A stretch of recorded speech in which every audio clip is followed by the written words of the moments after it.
Hi guys, it's about a week after the holidays, 2 weeks. I don't know, I've lost track of time by now. It's been a rough time. The holidays every year just get me. Everybody complains about how much work the holidays are and how exhausted they are. And it always occurs to me, how much harder is it for someone with fibromyalgia or other chronic conditions that makes it more difficult for them to go out shopping and clean house and bake and everything that's expected of us during the holidays and everything that we expect of ourselves. So it makes it really, really hard for us all to get through this time. But I'm doing better today. We've had a lot of storms come through, and it was storm after storm after storm for a few weeks now. And I was yesterday morning, I was in so much pain, I just wanted to lay in my bed and cry. And it had been like that for weeks, and it's like, I'm thinking, this is the worst flare I've had that I remember. And, I was ready to go to the doctor and get some painkillers and everything like that. And then yesterday afternoon, the weather started clearing, and by evening, I was feeling a lot better. And today, I got out and I did some things, and now the clouds are rolling in again, and my arms are starting to ache, my elbows and my forearms and my fingers are starting to ache again, and it's just a matter of time. We endure what we have to endure, and we rejoice in the good times. That's all we can do.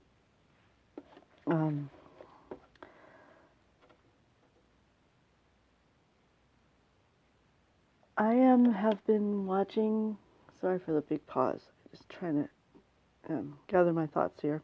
I've been watching a lot of videos on the latest research. And the videos I'm finding are from 3 and 4 years ago, even up to a year ago, so there's not really recent videos on YouTube about what's going on with fibromyalgia. But the latest research I've seen is that doctors are finding it's a spinal cord compression is what they're calling it, and it has to do with the posture in your neck, and if you look way back, you can feel the pain starting to get worse.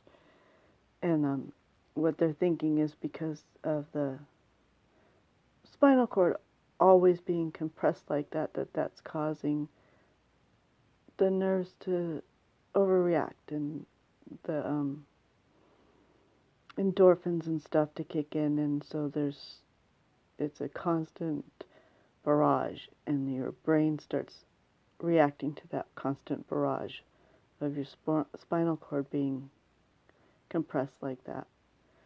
So, it makes some sense to me, because when I do put my head back, it's painful, and I don't like to have my hair done, because I'm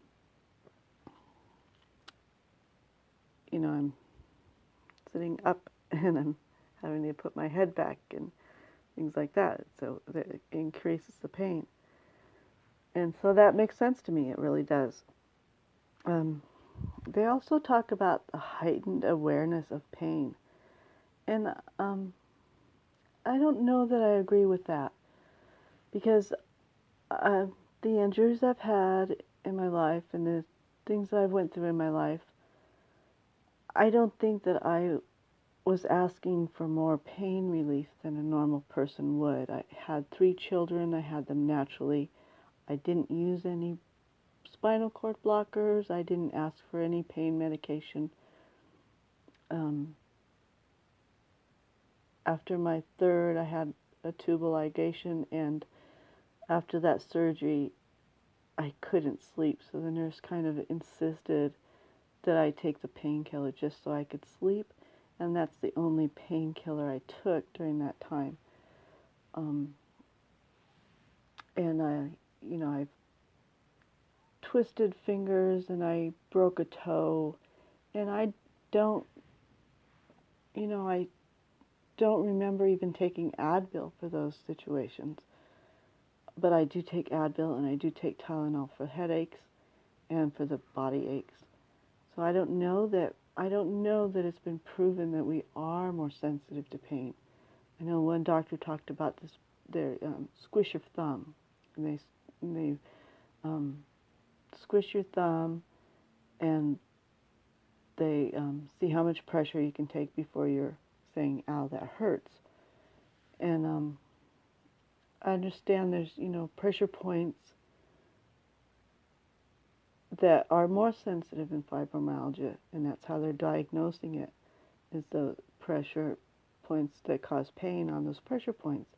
And I don't know that pressing on the thumb or a certain part of your body or even something that's involving your skin, because our skin is very sensitive.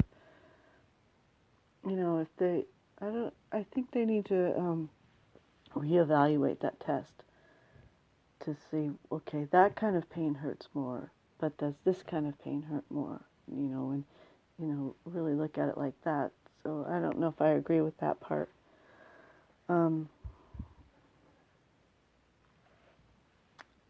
Another thing that I didn't really understand was part of fibromyalgia is the aching through my midsection. I get sharp, sharp pains.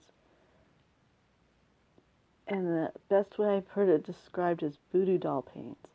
You can imagine that, a voodoo person sticking a pin in this doll, and then, right through the midsection of this doll, and what that pain would feel like to the person that they're cursing. That's what it feels like. Something's piercing right through, hot, burning, screaming pain all of a sudden. And it'll last for a while sometimes, but sometimes it'll just be gone quickly. And it's just the strangest thing, and I didn't really associate that with fibromyalgia, but I guess that's part of it. And so, I'm learning something new all the time about, what I'm experiencing and things that I've always thought were normal for people to experience, and that I was just being a wimp. And I'm finding, no, that's not normal. It's not a normal thing that people experience. And the other thing I found out is the chest palpitations. That, all of a sudden I'm having a panic attack because my heart is racing. It feels like my heart is racing, but my heart isn't really racing. It just feels like that. And I didn't realize that's part of fibromyalgia. So this is a very complicated illness. Condition, however you want to call it, very complicated, and I understand why a lot of doctors don't really want to see patients. They don't. They'll see them, but they don't really want to get in and understand and try and treat us because it's so complicated that they just don't understand it. So, but we're here and we have a voice and we're saying, please help us. And that's all we want, is somebody to take us seriously and at least say, yeah, okay, this is your pain. We understand that this is your pain. This is what you're experiencing. It's real. It's not something that we can treat at this point. Even my husband, who I've been married to for almost 30 years, just doesn't get it. He doesn't get, today he was like saying in too many words, get up off the couch and do something already, and you're going to feel better.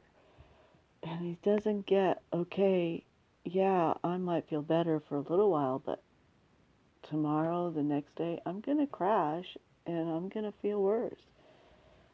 So the thing is, I've heard about the spoons. You have a certain amount of energy, a certain amount of spoons for your day, and you need to use those spoons wisely. If you use those spoons to get up and shower and do dishes and vacuum the house and scrub the toilets, and then your spoons are gone. they're gone. And you can't go out to the movies with your family. You can't go out for dinner with your family. You can't go play soccer because your spoons are gone. You're done for the day. And even, if you power through and go ahead and do those things with your family, then tomorrow you're going to be in pain. And he doesn't understand that. And I don't know many people who really do, who don't experience it. So thanks for watching today. Toodles.